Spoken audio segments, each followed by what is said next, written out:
तो दोस्तों स्वागत है आप सभी का तंवर राजपूत वेल्थ में। तो देखो मैंने कल आपको एक चीज़ बताई थी कि किस तरह से सपोर्ट रेजिस्टेंस बनाते हैं और किस तरह से काम करते हैं। तो यहाँ पर आप देखोगे ये जो हमारा जाल बना हुआ है, ये जाल आपको थोड़ा सा समझ में कम आएगा, लेकिन फिर भी मैं आपको बताना चाहता हूँ कि इस जाल को कैसे समझा जा सकता है। देखो यहाँ से सारी ट्रेंड लाइन है, सपोर्ट रेजिस्टेंस मैंने यहाँ पर बना दिए थे।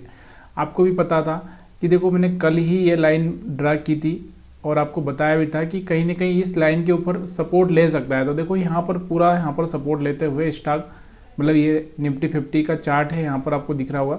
ओपन होते ही यहाँ से सपोर्ट लिया मार्केट ने, थोड़ा सा 2 कैंडल रेड बना के सपोर्ट लेके धीरे धीरे ये कहाँ पर पहुँचा, अपना जो ये लाइन था यहाँ पर, यहाँ से भी रिजेक्शन लिया, फिर वापस से इसके ऊपर निकलने की कोशिश की, फिर इस वाले लाइन से रिजेक्शन लिया जो कि हमारा ये ट्रेंड लाइन था, आपको भी पता है। तो यहाँ से कहीं ना कहीं इसने क्या किया, देखो पहले मैंने आपको बताया कि ये जो ट्रेंड लाइन है हमारा, ये क्या है, लॉन्ग टाइम के लिए है। यहाँ से इसको ब्रेक करेगा तो इसके बार बार आसपास इसके घूम रहा है, फिर यहाँ से जैसे ही इसको ब्रेक किया तो सीधे यहाँ पर आपको दिख रहा होगा नीचे आते आते कहाँ पर आ चुका है मार्केट। ठीक है, तो ये सब इतना थोड़ा सा आपको कन्फ्यूज़न लगेगा, यहाँ से इतनी सारी लाइनें हैं, इतना सब कुछ है, सपोर्ट कहाँ है, रजिस्टेंस कहाँ है, तो हर एक को थोड़ा सा कंफ्यूज करता ही है कि हम किस चीज़ को सही माने किसको गलत माने। तो मैं आपको यहाँ पर ये सब चीज़ें हटा देता हूँ, उसके बाद हम बात कर लेते थोड़ा सा। चलिए यहाँ से ये इतनी सारी लाइनें हटा देते हैं हम लोग। तो अभी हमारे पास में जो भी लाइन है यहाँ पर समझने के लिए कि किस तरह से मार्केट को हम लोग समझ सकते हैं। अब यहाँ पर आपको सिंपल लग रहा होगा कि यहाँ पर एक ही लाइन है ये वाली, और इसको यहाँ से मार्केट ने ब्रेक कर दिया था। ब्रेक करने के बाद मार्केट क्या कर रहा है, इसी लाइन के आसपास घूम रहा है और यहाँ से एक और ट्रेंड लाइन अगर आप इस तरह से बना सकते हैं। तो जैसे इसको ब्रेक किया और ये वाला अपना जो ऊपर से जो एक लाइन आया था वो, और यहाँ से आपको दिख रहा होगा एक अच्छा सा निफ्टी में गिरावट देखने को मिला है। ठीक है, तो ये चीज़ें कैसे समझे, देखो एक तो सबसे बड़ा प्रॉब्लम क्या है कि हम लोग समझ नहीं पाते कि यार हम लोग किस तरह से ट्रेडिंग करें, कैसे हम लोग यहाँ पर पैसा बनाएं। ये बहुत बड़ा कन्फ्यूज़न होता है और ये आप सबको भी लगता है कि मार्केट क्लोज होने के बाद हर कोई एक्सप्लेन कर देगा, इतना आसान है, लेकिन लाइव मार्केट में सबकी फट जाती है। ये बात भी सही है, इसमें कोई गलत नहीं है, लेकिन देखो थोड़ा सा एक चीज़ जो मैं हमेशा बताता हूँ कि अगर आपने कुछ सीखा है तो उस पर थोड़ा सा बिलीव करना आना ज़रूरी है। और यहाँ पर अगर हम बात करें तो मैं आपको वीवेव के बारे में बता रहा हूँ कुछ दिनों से कि वीवेव को हम लोग किस तरह से यूज कर सकते हैं। तो यहाँ से हम वीवेव को यहाँ पर मैं लगा देता हूँ। तो यहाँ से वीवेव को लगाने से क्या होता है, आपको एक ट्रेंड पता चलता है कि मार्केट का ट्रेंड क्या है। ठीक है, और उस ट्रेंड के हिसाब से आप क्या कर सकते हो, डिसीजन ले सकते हो। अब यहाँ पर आपको देखने को मिल रहा होगा कि मार्केट हमारा यहाँ पर आप देखो, यहाँ से आपको दिख रहा होगा यहाँ पर ओपन होता है और यहाँ से थोड़ा सा गिरता है, फिर ऊपर चला जाता है, फिर थोड़ा गिरता है, फिर ऊपर चला जाता है, फिर गिरता है, फिर ऊपर चला जाता है। इस तरह से यहाँ से परेशान कर रहा है। लेकिन हमारा जो मेन टारगेट क्या है, देखो यहाँ से आपको दिख रहा होगा कि पहले तो मैं आपको यही बोलता हूँ कि 9:30 बजे तक रुक जाइए, 9:30 तक कोई भी ऐसा काम मत करिए, क्योंकि 9:30 तक क्या होता है एक्चुअल में ट्रेंड समझ में नहीं आता है। और जो 1 मिनट के ट्रेडर है उनके लिए तो फिर क्या है, स्कैल्पिंग में एक अच्छा सा पैसा बन ही जाता है। तो यहाँ 9:30 बजे के आसपास ये इसके ऊपर क्लोजिंग दिया। अगर आप यहाँ से बाइंग करते हैं निफ्टी 50 में, तो यहाँ से अगर इसका प्राइस मैं आपको देखूँ कि ये ग्रीन कैंडल बनने के बाद में आपने मान लो बाइंग किया होगा, ये ग्रीन कैंडल बनने के बाद में यहाँ पर कहीं ना कहीं 137 या 135 के आसपास कहीं ना कहीं यहाँ से बाई किया हुआ, तो सीधे यहाँ पर अगर आप देखोगे इसका हाई 170 के आसपास है। मतलब यहाँ से आपका जो भी टारगेट था एक अच्छा सा टारगेट मिलता हुआ दिखा होगा, फिर यहाँ से वापस से आया। लेकिन एक चीज़ हमेशा याद रखो, देखो ये चीज़ें थोड़ी सी आपको याद रखनी ज़रूरी है कि मार्केट ऊपर जाता है, नीचे आता है, फिर ऊपर जाता है, नीचे आता है। ये मैंने आपको बहुत पहले ही एक वीडियो में समझाया है। जब तक कि इसका लो ब्रेक नहीं कर देता है तब तक आप ना थोड़ा सेलिंग के ऊपर थोड़ा सा फोकस कम करिए, क्योंकि जैसे ही इसका लो ब्रेक करेगा उसके बाद थोड़ा सा सेलिंग का प्लान कर सकते हैं। तो यहाँ से देखो मार्केट यहाँ तक आ रहा था, बहुत सारे लोग यहाँ पर प्लान किए होंगे और प्लान करने में क्या हो गया, यहाँ से सेल किया होगा। जैसे वीवेव को देख कर देखो, एक चीज़ हमेशा याद रखो, इंडिकेटर के साथ साथ थोड़ा सा बेसिक चीज़ें भी आपको पता होना ज़रूरी है। बेसिक चीज़ें क्या होती है कि कहाँ पर ट्रेड लेना। देखो 1, 2, 3 और 4 रेड कैंडल बना चुका है और आप यहाँ पर ट्रेड लेने की कोशिश करोगे, थोड़ा सा ऊपर जाएगा आपका ऐसे हिट कर देगा। तो थोड़ा सा रिट्रेसमेंट, मतलब एक ऊपर से आने के बाद थोड़ा सा रिट्रेसमेंट हो जाए, जब वापस से सेलिंग में आए तब जाके आपको यहाँ पर सेलिंग करना है। तो ये मैंने आपको एक अच्छा सा वीडियो बनाया, उसमें मैंने बताया भी है प्राइस एक्शन के कि देखो मार्केट क्या करता है, नीचे आएगा, थोड़ा सा ऊपर रिट्रेस करेगा, फिर नीचे आएगा, फिर रिट्रेस करेगा। तो कभी भी ना जब ये इतना लंबा मूव दे दे उसके बाद में कभी भी आपको इंटर नहीं करना है, यहाँ पर इंटर नहीं करना है। हाँ, यहाँ पर आप इंटर कर सकते हो क्योंकि यहाँ पर आपका एसएल छोटा हो जाता है, या फिर यहाँ से ब्रेक डाउन करता है तब भी आप इंटर कर सकते हो। लेकिन इतना बड़ा मोमेंटम देने के बाद में थोड़ा सा आपको रुकना है, ठीक है। तो जैसे यहाँ पर आपको देखने को मिल रहा होगा, ये वाला इतना मोमेंटम दे दिया, फिर नीचे की साइड में मोमेंटम दे दिया। अब यहाँ पर बहुत सारे लोग क्या करेंगे, जैसे इतना मोमेंटम है 1 2 3 और ये एक 4 कैंडल ग्रीन बनने के बाद यहाँ पर लोग बाइंग करेंगे। तो ये एक ट्रैप है, इस ट्रैप में नहीं फंसना है क्योंकि 4-5 ग्रीन कैंडल बनने के बाद में रेड कैंडल बनता है। तो यहाँ से आपको दिख रहा होगा फिर से रेड बनी, और जब ये ग्रीन बनी तो यहाँ से आप एंट्री ले सकते थे। अब इसको थोड़ा सा 1 मिनट के चार्ट पर देखोगे ना तो बहुत बढ़िया से आपको समझ में आएगा। तो मैं वही बोलता हूँ कि थोड़ा सा 1 मिनट का चार्ट भी कभी कभी आप देखो करो और समझने की कोशिश करो कि फटाफट देखो।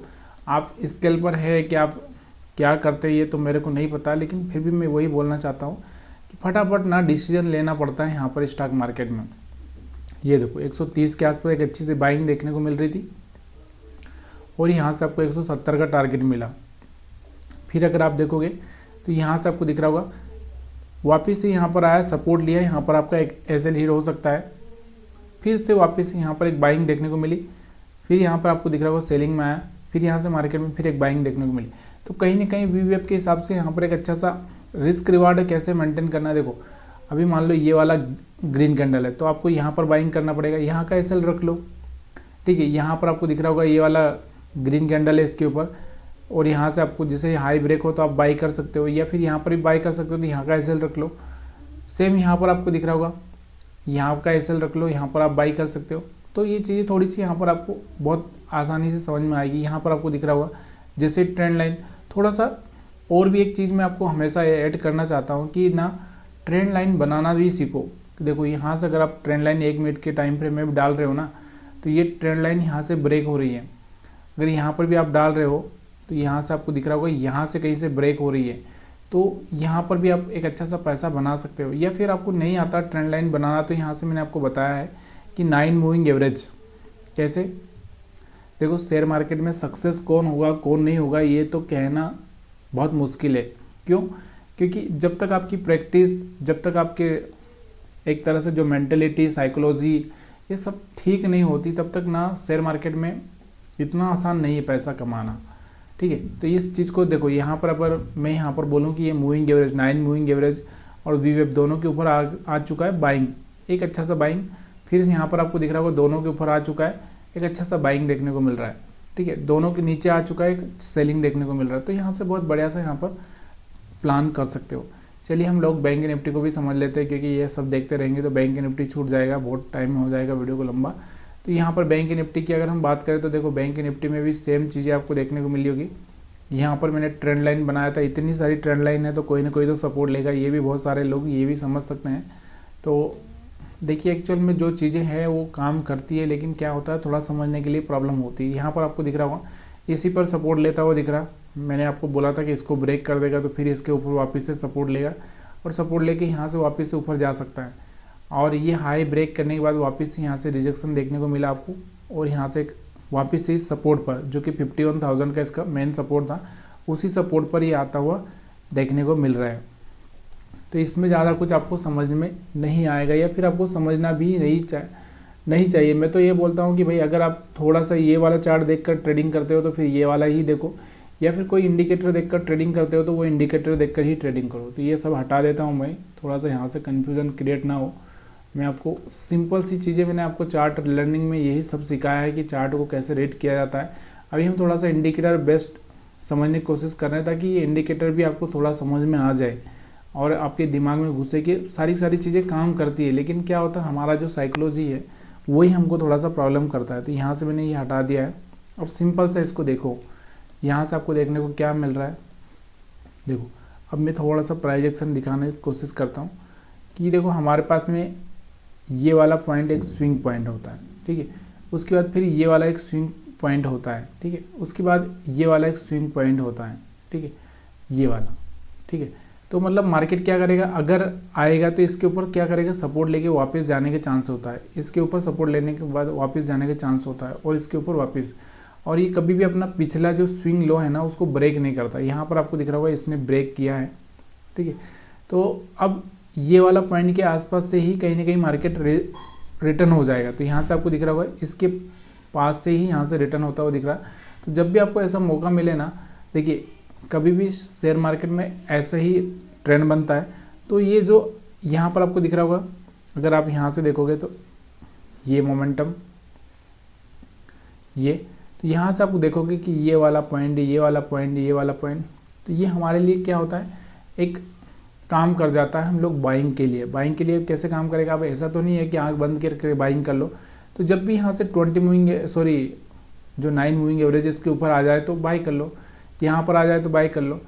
और यहाँ से जब ये ऊपर हाई ब्रेक करें, जब हाई ब्रेक कर दे, और हाई ब्रेक कर दे, जैसे मान लो ये वाला हाई है, ये ब्रेक कर दिया, तो यहाँ से हम क्या कर सकते हैं, सेल कर सकते हैं।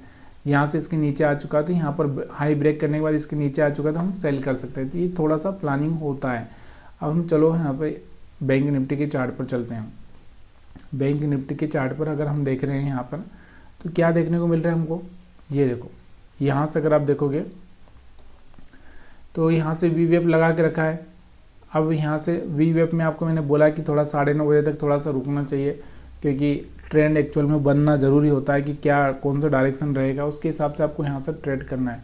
अब यहाँ से एक ट्रेंड लाइन भी अगर आप डालोगे इस तरह से, तो यहाँ से 9:30 बजे के आसपास यहाँ पर आपको बाइंग देखने को मिल रहा था, और यहाँ से अच्छा सा एक बाइंग देखने को मिला है। अगर थोड़ा सा आप इसको 1 मिनट के चार्ट पर थोड़ा सा देखोगे तो यहाँ से आपको समझ में आएगा कि किस तरह से यहाँ पर एक अच्छा सा पैसा बन सकता है। देखो मैं नहीं बोल रहा कि आपका एसएल हिट नहीं होगा, एसएल भी हिट होगा, लेकिन देखो एसएल और टारगेट के बीच का जो फ़र्क है उस फ़र्क को समझना बहुत ज़रूरी है। अब यहाँ तो वैसे ही बहुत सारे लोग, तो जैसे ये एक रेड कैंडल बना होगा तो यहाँ से जैसे ही उन्होंने एंट्री ले ली होगी यहाँ पर, और यहाँ तक फटाफट टारगेट बुक करके निकल गए होंगे, 5 मिनट में उनका टारगेट हो गया होगा, और हम बैठे रहते हैं 6-6 घंटे, तो कैसे टारगेट पूरा होगा। अब यहाँ पर अगर आप देखोगे तो वी वेव के ऊपर आ चुका है, और यहाँ से कोई ट्रेंड लाइन भी यहाँ से ब्रेक हो रहा है, तो इस कैंडल के आसपास हमारा एंट्री हो सकता है, इसके नीचे का एसएल हो सकता है। 350 के आसपास हमारा एंट्री होता है, तो सीधे 500 के आसपास ये जाता हुआ दिख रहा है, ठीक है, 5-7 मिनट में ही यहाँ से आपको दिख रहा होगा। उसके बाद दोबारा अगर हम बात करें, दोबारा कहीं ना कहीं ये वी वेव के ऊपर आया है क्या, तो यहाँ से वी वेव के ऊपर देखो टच नहीं किया है यहाँ से, लेकिन आया ज़रूर था। तो ये वाला मोमेंटम था, और ये रिट्रेसमेंट समझ के हम यहाँ पर थोड़ा सा एंट्री कर सकते थे।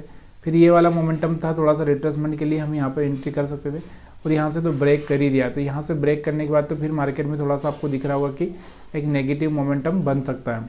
तो यहाँ से आपको दिख रहा होगा, तो यहाँ से सीधे सीधे यहाँ से कौन सी साइड में चला गया, पी साइड में चला गया, ठीक, ब्रेक हो गया लास्ट में आते आते। तो ये जो चीज़ें हैं ना, देखो इसमें एक सबसे बड़ा मेन जो हमारे पास में एक जो बिलीव, मतलब हम जब तक अपनी जो स्ट्रेटजी है उस पर बिलीव नहीं करेंगे तब तक हमारा कुछ भी पॉसिबल है ही नहीं। मतलब एक तरह से अगर हम बात करें तो बिलीव करना ही पड़ेगा आपको, तब जाके आपको यहाँ पर समझ में आएगा तो किस तरह से बिलीव करें। और ये बिलीव तभी किया जा सकता है जब आप रोज़ चार्ट रीडिंग करोगे, रोज़ समझने की कोशिश करोगे, और उसको समझने में क्या है, मतलब यहाँ पर एक तरह से, यहाँ से मैं मूविंग एवरेज लगा देता हूँ इसमें थोड़ा सा 9 का, तब जाके आपको थोड़ा सा समझ में आ जाएगा कि रिस्क कब लेनी है कब नहीं लेनी है, ये आपको पता होना चाहिए। तो यहाँ पर हम 9 का मूविंग एवरेज लगाते हैं, और इसका कलर भी मैं चेंज कर देता हूँ थोड़ा सा। तो ये देखो रिस्क कब लेनी चाहिए, मैंने आपको हमेशा ही बोला है कि रिस्क कब लेनी है। देखो ये वाला दोनों ही के ऊपर आ चुका है, यहाँ से ट्रेंड लाइन भी ब्रेक हो चुका है, यानी कि प्राइस एक्शन भी साथ दे रहा है, मूविंग एवरेज, और यहाँ से वी वेव भी साथ दे रहा है, अच्छा सा बाइंग हो गया। अब इसके बाद अगर हम देखेंगे तो वापस से अगर आप देखोगे तो दोबारा से यहाँ से आपको देखने को मिल रहा था ये मोमेंटम आने के बाद में, या फिर ये ट्रेंड लाइन, ये ट्रेंड लाइन, इस तरह से आप कुछ भी करके ट्रेंड लाइन भी थोड़ा सा बना सकते हो। उसके बाद जो मोमेंटम देखने को मिलता है उस पर आप ट्रेड कर सकते हो। और ये अगर आपको थोड़ा सा एक वीडियो चाहिए कि ट्रेंड लाइन को किस तरह से कहाँ पर हमको ये ट्रेड करना चाहिए, तो उस पर आप थोड़ा सा कमेंट करेंगे तो मैं वहाँ पर बताने की कोशिश करूँगा। वीडियो देखने के लिए आप सभी का बहुत बहुत धन्यवाद।